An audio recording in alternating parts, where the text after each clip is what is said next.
Hi friends, ఈ వీడియోలో మనం ఒక ఊరు గురించి తెలుసుకుందాం. ఆ ఊరి గురించి ప్రత్యేకత ఏంటి అని అనుకుంటున్నారా? అయితే వినండి, ఇప్పుడు చెప్తాను. కరోనా ప్రపంచమంతా విలయ తాండవం చేసిన ఈ గ్రామంలో ఒక్కరికి కూడా కోవిడ్ పాజిటివ్ అనేది రాలేదు. ఇంతకీ ఆ ఊరి ప్రజలు ఏం చేశారనేది ఈ వీడియోలో తెలుసుకుందాం. నిజంగా ఒక విషయం ఏంటంటే, అడగకపోయినా చెట్లు అనేవి మనకు ఎన్నో ఇస్తుంటాయి. కానీ మనమే అత్యాశకు పోయి కొన్నిసార్లు అత్యవసరమయ్యి కొన్నిసార్లు చెట్లను విచ్చలవిడిగా నరికేస్తుంటాం. ఇప్పుడు ఈ విషయం నేను ఎందుకు చెప్తున్నాను అంటే, ఆ ఊరిని చూసి మనం ఎంతో కొంత నేర్చుకుందామనే ఉద్దేశంతో చెప్తున్నాను.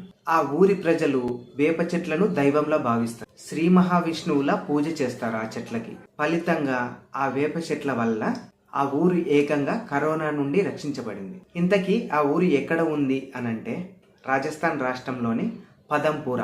ఇక్కడ దాదాపుగా 700 ఏండ్ల నుంచి వేప చెట్లను కంటికి రెప్పలా కాపాడుకుంటూ వాటిని రక్షిస్తూ ఉన్నారు. మరొక ఆశ్చర్యం కలిగించే విషయం ఏంటంటే, అక్కడ ఏ వేప చెట్టు పైన కూడా గొడ్డలి వేటు అనేది కనిపించదు.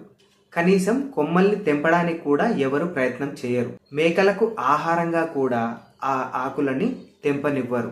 ఎండాకాలంలో కూడా ఆ ఊరు అనేది చల్లగా ఉంటుంది. ఆ ఊళ్ళో దాదాపుగా 60,000 వేప చెట్లు ఉన్నాయి. అందువల్ల ఇక్కడ ఉష్ణోగ్రతలు కూడా తక్కువగానే నమోదవుతూ ఉంటాయి. ఒకవేళ వేప చెట్టును వేరే మార్గం లేక కొట్టేయాల్సి వస్తే ఆ వ్యక్తి పావురాలకు, పక్షులకు ధాన్యం వేయాలన్నదే అక్కడి రూలు. ఓకే వ్యూయర్స్, ఈ వీడియో నచ్చితే మాత్రం ఒక లైక్ చేయండి, సబ్స్క్రైబ్ చేసుకోండి. Thank you for watching.